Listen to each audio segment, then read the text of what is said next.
Hey there, this is Pat Ennis of Ennis Legacy Partners. Welcome to the Exit Readiness podcast. I'm here today with business partner Corby McGordon. Our mission here on the podcast is to provide you, the business owner, with subject matter expertise on topics pertaining to building transferable or sellable business value, and then for planning your eventual exit from the business. We want to help you build a business that is transferable and then exit successfully on your own terms and conditions. Due diligence is an often mentioned topic on this podcast. Due diligence being the process where a potential buyer takes a deep dive to verify the seller's claims about their business with the purpose of assessing risk and determining the true value of the business before a transaction is finalized. It's comprehensive.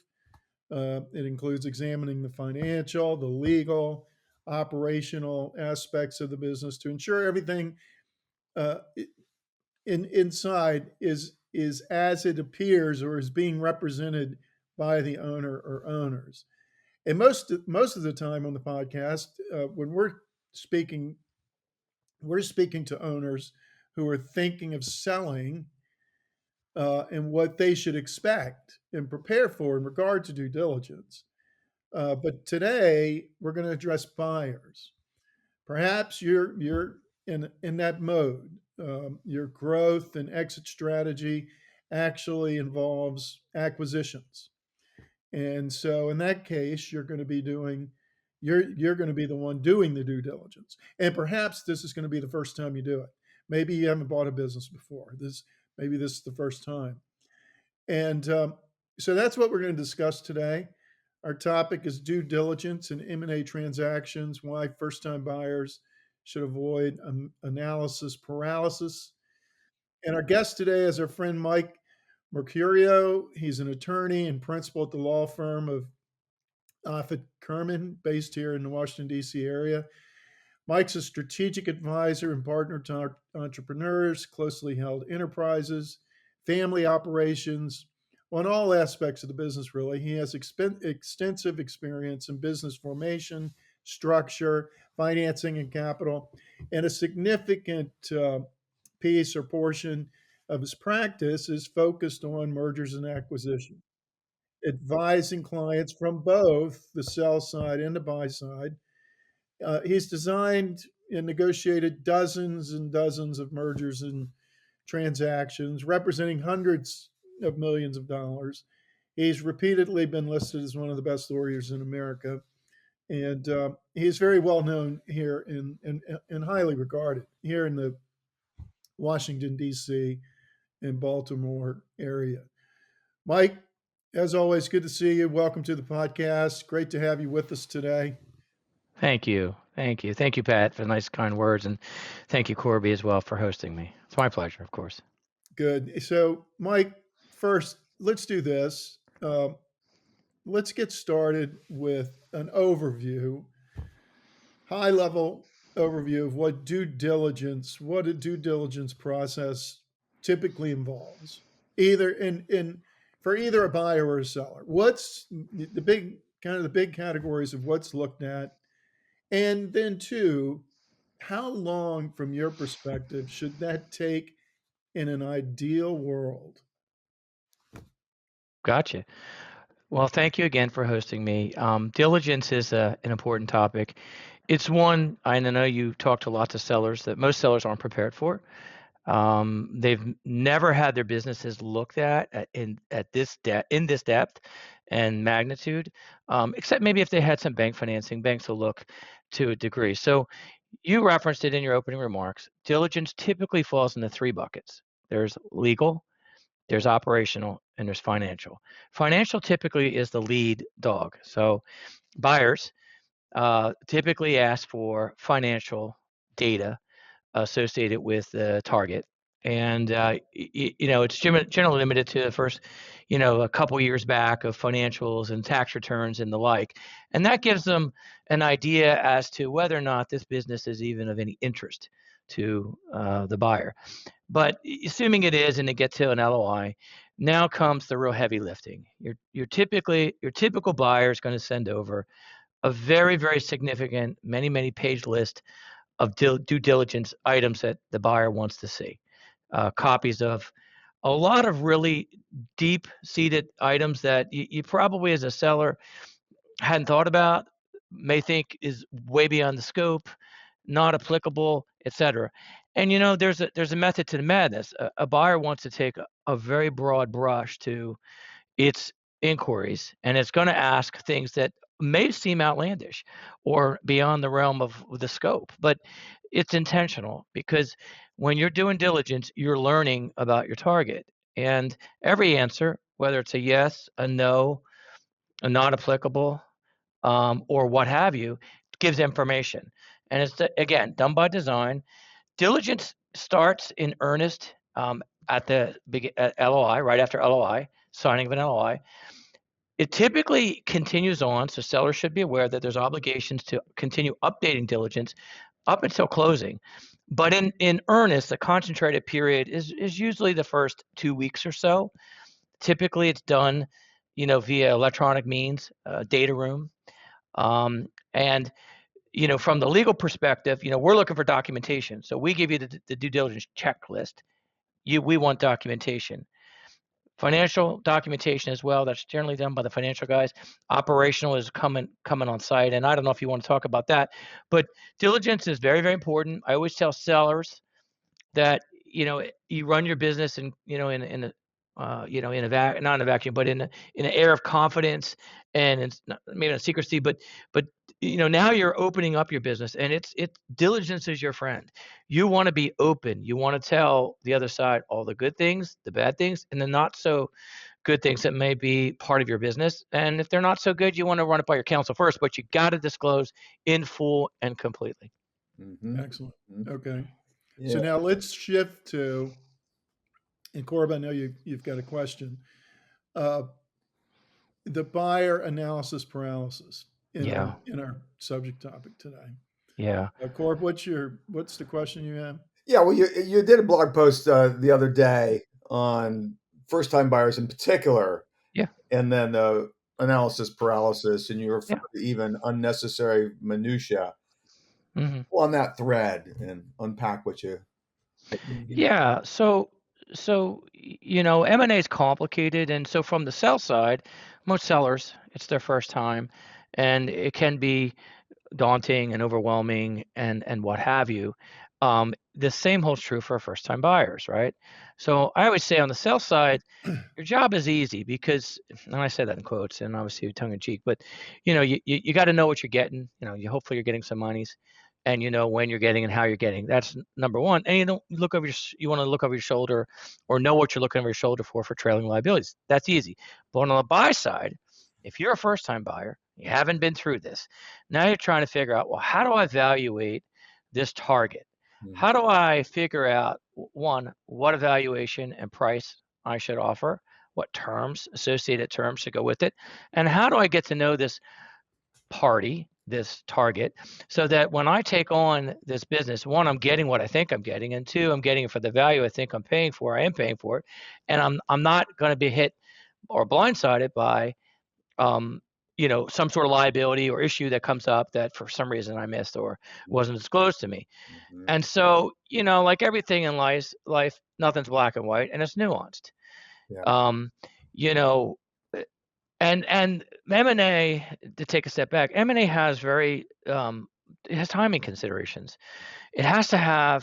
Deals have to have momentum. The best deals have momentum and a cadence. When deals start and stop, they lose momentum. And when you lose momentum, bad things happen. And so my experience with first-time buyers is that they really struggle with getting it right in terms of how much diligence to do, when to stop, when to rely upon their lawyer to say, well, tell me about this risk. Let's try to quantify it. How substantial is this risk? And the more, the days turn into weeks, the weeks turns into months, and you may lose your value proposition because of your hesitancy to move forward because you can't quite get your handle on the risks. And we live in a world of risks, and that's, you never can eliminate risk. Right. It's built into the DNA of running a business. Yeah. Yeah. Yeah. So what are the common, are there common causes for the paralysis that you see? Yeah. Well, One is on the financial side. okay. The financial side, and this year, the markets, especially, we've seen a lot of paralysis or stopping and starting because of the financial metrics. And I don't profess to say it's easy to value a business and to figure out, like, where's this thing going in the next so many years, especially in the marketplace, in the Washington D.C. marketplace. Listen, all the things that everybody knows about, right? Government shutdown, we have tariffs, we have this and that. So it's not an easy go. But the challenge becomes, most of these businesses, buyers, they're going to do quality of earnings, and it's going to give them a report, and the report is going to, it's going to kick the tires hard about, the earnings, the earning potentials, the quality of the cash flow, and if you can't get your arms around it, now you may go down some rabbit hole. And again, the days turn into weeks, the weeks turns into months. So on the financial side, now you get the banks involved. Now, many of the first-time buyers don't come with enough capital to satisfy the deal, so they have to get a bank involved. So that's another inflection point of a financial institution doing diligence, and they always. So to give it some more context, you get an LOI, right? You started out with some preliminary financial diligence. Whatever you did, you come up with a price or a valuation. You come up with some preliminary terms. Okay, great. Now you got to go out and you got to validate these things while you're doing your other diligence, while you're trying to advance purchase agreements. You go out and you get a quality of earnings. That may take some time, and then that comes back, and usually it always comes back with some. Yeah, maybe it's good, but you should think of this. And then you go to the bank, and the bank says, yeah, we could do these terms, but you should consider this. All of that goes back into the bucket, and now you're tweaking LOIs, and you're going back to the start. So, you're going circular. And some of it is necessary and required. I mean, if a business isn't meeting the expectations, and a buyer certainly has a right to change its terms, but you can go too far. And I've found in my experience, first-time buyers, when they don't have experience they don't know what's market, they struggle. They struggle, immensely struggle. And the deals drag out. Where do you see them go too far in this area? Well, I at some point, it's a yes or no whether you're going to move forward with a business, move forward with an acquisition. So they go too far. There's a mixed match many times between valuation expectations with a buyer and a seller, and I think they go too aggressive with their initial valuations or initial terms, and then they have to back off. And when they do that, it sends messages, and then they can never catch up. They cannot catch up because now they're always chasing. Because once you tell a seller, this is what you can expect, this is what I think your business is worth, it's really hard to go back. So you're always playing catch up. And that's a challenge. The financial side's been a big challenge, this marketplace, but it's not just on the financial side. It could be when we get into legal, we can get into employment issues. We can get into tax issues. I mean, more and more business owners are doing business in multiple jurisdictions because of the remote work. So now you start running into issues relating to sales and state and local tax issues and the like. That stuff can get very complicated. In the end, I think what it comes down to is you need to hire good advisors. Sometimes first-time buyers are trying to do things on the cheap. Think about, well, there's a lot of different types of buyers, right? But think about if you're a company that's growing. So you're an entrepreneur, and you want to grow your business, and you want to take a bolt-on. You've never done it before. So now you're trying to figure out, how do I take on this other party, and what risk do I want to take, and what risk? You can't just run the risk to the ground every time and eliminate it. You really have to take advice of advisors. They may tell you it's not a good risk to take on, but they may tell you it's a very manageable risk. But I find that first-time buyers especially, but not limited to first-time buyers, they struggle. They have a hard time quantifying, or think they should quantify, the risk, and you just can't eliminate it. Yeah, so what kind of help are they going to need in order to prevent that from happening? Well, I think they first of all have to hire good advisors. You need M&A is specialized. Whether you're doing it on the sell side, on the buy side, folks that don't do deals regularly or haven't had enough experience and exposure don't know what is market or what is common, commonly found out there.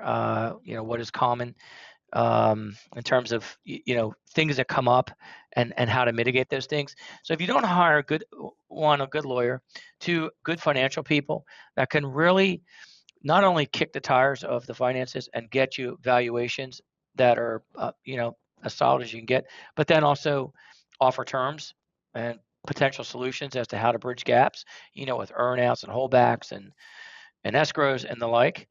That's where it starts. I mean, if you don't have good, you think about it. If you've probably seen clients struggle, if they don't have experience doing it themselves and they don't have good advisors, it's a really tough road. Mm-hmm. Somebody's going to lose potentially. Mm-hmm. Mm-hmm. Yeah. Yeah. Go ahead, Cole. Yeah, Mike. Yeah, what comes to mind is you mentioned quantification of risk. Yeah. That accounting concept of materiality comes into play. Yeah. Yeah. What is actually, how does a buyer assess materiality and then moving into minutia? Well, you assess it. Well, first of all, everybody's risk profile is different. Yeah. That's the important thing to understand. My risk profile and risk tolerance is different than yours, and maybe different than the next person. And so, the first thing you need to do if you're an advisor is understand that what your client's risk profile, what their tolerance is, what their objectives are, so that you can use that as your map going forward. Yep. But you're right, materiality is important, and you only know what's material and what is likely to happen is by hiring advisors that have been there, done that can tell you, well, I've seen this situation multiple times. This is how it's likely to play out. And I always tell clients, listen, this is your deal. My job is to tell you what I think the risks are, what I think the issues are, and your job is to tell me either you care about it or you don't care about it. Mm-hmm. Lawyers, a lot of times, and sometimes, I'll, for my profession, some lawyers, they're also part of the problem. Mm-hmm. Because they don't understand what's market. They don't understand. They haven't seen these things enough times, and so they say, "I have to drill this down to the minutia." And what's the minutia? I don't know. But they drill it down to they're deal killers. You just can't get beyond a place where it's reasonable in the market to move forward. And some lawyers can be accused of that. Mm-hmm. They over negotiate things. They become obstacles, not centers of trying to get deals done, and that happens, unfortunately. Yeah. And it shouldn't, but it does. Yeah. I know. Yeah, you probably run into those lawyers, and they're not good lawyers in that respect. They don't listen to their clients. So, yeah, I did. On kind of a related note, I am a financial analyst. And Yeah. I've seen diligences where it seems as if a focus of the financial analysis is typical accounting as opposed to managerial accounting, i.e., what is germane to the operations of the business. Yeah. You see that? Yeah, I see that. I also see that there are some people in the financial space, and I don't. I mean, they say lawyers do this too. I don't subscribe to this this idea, but that their job is to try to find problems and try to okay, I get you, drag you into deep water, right? I offer you this price. Now we're going to go through and we're going to do our diligence and we're going to do everything we can to figure out how we can knock this price down, right? How we can not pay you cash up front, how we can change the valuation, how we can handcuff you all different ways. The gotcha mentality. I don't subscribe to that, but I see that often. When I'm representing sellers, I say, listen, you get an LOI. This might be your high watermark. This could be your best day, because if they find that your business is better than what they offer, they're never going up. But you can believe it that if they find a challenge, they're going to change it. It's their right, of course. But yeah, I do see that, and I defer we're lawyers, right? And while we're versed in numbers and so forth, we defer the financial diligence and the analysis to the financial professionals. There's a team approach to diligence. We do the legal part. Financial folks, they crunch numbers, and maybe you do that too. It's an art, right? Everybody will tell you there's subjectivity to value in a business, and professionals can disagree. Yeah. And what comes to mind is, I'm a forecaster as well. And Yeah, okay. forecasting is an educated guess. Yeah. But people buy the future. And so I think buyers need to just kind of grab that nobody can guarantee future. So Yeah. there's a risk tolerance probability, and do they line up? 100%, right? We live in a world where many people like to control and know everything. We live in a world where we can know a lot of things, right? But you just can't. It's a guess, right? You just don't know where this business is going to go. And the longer that you drag things out, the likelihood that something's going to change, right? If we're a seller, we say you got to get the deal done as quickly as you can because of confidentiality and all kinds of things. And for a buyer, the longer you drag it out, the likelihood something will change. The market will change, the valuation will change, your target will change. Your target will, get a better, the exclusivity will expire. Target, especially, deals are spin off leverage, right? If you're a seller, you try to build up leverage. You try to find multiple suitors. If you don't have your act together as a buyer, and you let your exclusivity lapse, there's other people there. You might have done all this work for naught. They move on without you. Now you got a sunk cost. So I think, like most things in our world, you can't know everything as much as we try to control all the variables. You can't know everything. You have to hire good advisors, and you have to rely upon those folks. And diligence just helps you manage risk. Now, we haven't talked about this, but you do diligence, but you do write agreements, right? You're writing agreements with representations and warranties. Probably you guys have seen them. They're very in depth. Buyers ask all kinds of detailed reps and warranties and covenants from sellers. We ask for disclosure schedules, to write in written form the things that we're asking you to verify, your employees and the states that you do business in and your major customers and a whole host of other things. So, when you put all these things together, that's how you manage your risk. You see the story through conversations, through review of documentation, through the reports of your advisors. And once you get it, put together, you figure out where to go. But if you sit on it too long, you might lose your opportunity.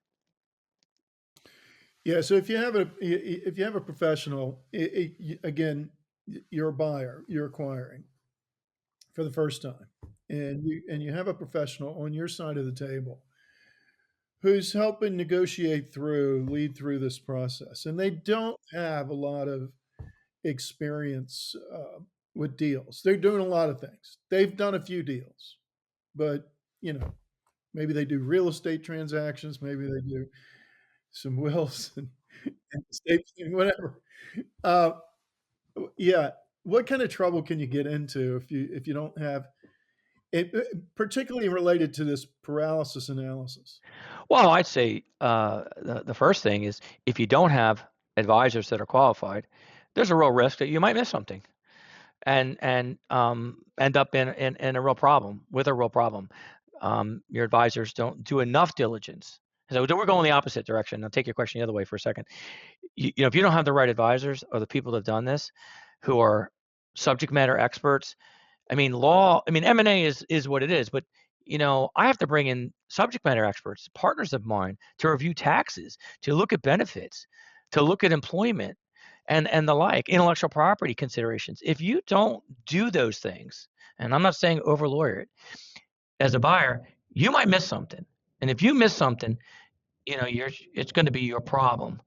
That being said, if you have the wrong, I'll just pick on lawyers. If you have the wrong law firm that doesn't do this for a living, or you have lawyers that are obstructionists that just can't, in the end, it's a business deal and legal is one step and it cannot drive the full transaction. And if the lawyers are block you every which way saying, I can't let you do this, we have to ask for more questions. You just run out of time. You're never going to get to the end where with certainty this is the way it's going to be. So there's two ends of that spectrum. You don't want to miss something. So you don't want to be so cursory and quick with your diligence and cavalier that you don't ask the right questions. But you also don't want to be so in depth and hammer the same things over and over because you don't really understand the risk and you don't understand your client's risk profile and you don't have enough experience to say, okay, we have an issue here. Let's write a special indemnification. Let's hold back some monies. Let's reevaluate how we're paying things. Okay, let's whatever it may be. There's a lot of different ways to get from point A to point B. There's not one way. Some firms, they deploy one way. Some people only know one way. Is it the best way? Not always. Sometimes, but not always. Have to be flexible and fluid. It's part of entrepreneurship. You take risks, calculated risks, right? Informed risks, and hopefully your lawyer's informing you, saying, well, there's a little bit of hair here, but is it a deal killer? No. We'll box it up. We'll ask them to rep to this. We'll hold back some money. We'll have a set-off provision in the promissory note, whatever it may be. All right. Or maybe there's multiple things. Yeah. In the last couple of minutes, give listeners who are in this mode of buying, give them 3 things they need to think about as their. Okay, sure. So number one, I'll give a plug: hire a good attorney, hire good advisors. I always tell clients, M&A is not inexpensive. Okay, it's just not. And people say, what's it going to cost? Well, that's hard to say, but I'll just say this: it's not inexpensive. So go to a firm and find advisors who've been there themselves. Don't go hire someone they're doing their first deal and you're doing your first deal. That's no good. Okay, figure out your finances in advance. Okay, know that you can. You either have the personal resources, you have investors lined up, or a bank in place. The worst thing to do is to not have those things in place, and now you're trying to get these things in place, and it drags out. And you say, well, I'm going to offer you $10 million. Oh, the bank, I can only get $5 million. Well, you just lose credibility and the like. And I think the last thing I'll say is know what you want. Have clearly defined objectives and communicate them to your advisors. When you can be pulled all over the place, but know what it is you want. Know what is important to you. And carve out or block out the noise. Our advisors, myself and others, we work for this client. If this client doesn't know what they want, it's really hard for advisors to give them good advice. And you run risk of getting into this area of paralysis. We're just going around and around and around. And I've had some deals this year where we've started and we stopped, and we started and we stopped. And deals, you guys do deals. Deals should take what, 45 days, 60 days, maybe 90 days at the most. 30 days if you're really, but you're getting deals now that are taking 6 months, 9 months. All of that causes a lot of frustration. It causes a lot of stop and starts, and it costs a lot more money than it needs to. Because remember, your advisor, at least the lawyer's billed by the hour. So every time we start and we stop, and resources dissipate pretty quickly. And so if you don't have momentum to drive to a conclusion, you're inefficient. Minimally inefficient, and maximum you might miss something and you're going to pay a fortune. So those are the 3 things I'd offer just right off the top of my head. Fantastic. Okay, hey, anything you want to promote today? You writing a new book or? No, I don't. I need to write a book. I would like to write a book. No, I would say I'm pretty active on LinkedIn, so I've been writing a lot on the M&A and M&A process. So I'm developing my own podcast on M&A, but don't have it there yet. So nothing in particular to announce. It's just my pleasure to talk with you guys, talk about M&A. First-time buyers do struggle. I mean, everyone's got to start somewhere. Yeah. So it's not a criticism by far. I mean, entrepreneurship is what drives our great country. So, right, it's not but it's an observation and one I've seen, more times than I'd like to have seen. First time buyers, you always kind of cringe a little bit. Yeah, fantastic. If someone wants to contact you, Mike, just go to LinkedIn. They can go to LinkedIn. They can go to my we go to offitkurman.com. Our website. You can find me on there. I can give you my email address and phone number if that's appropriate. Sure. Go ahead. Okay, so my email is my first initial and my last name. So Mercurio, Mercurio. My law firm is offitkurman.com.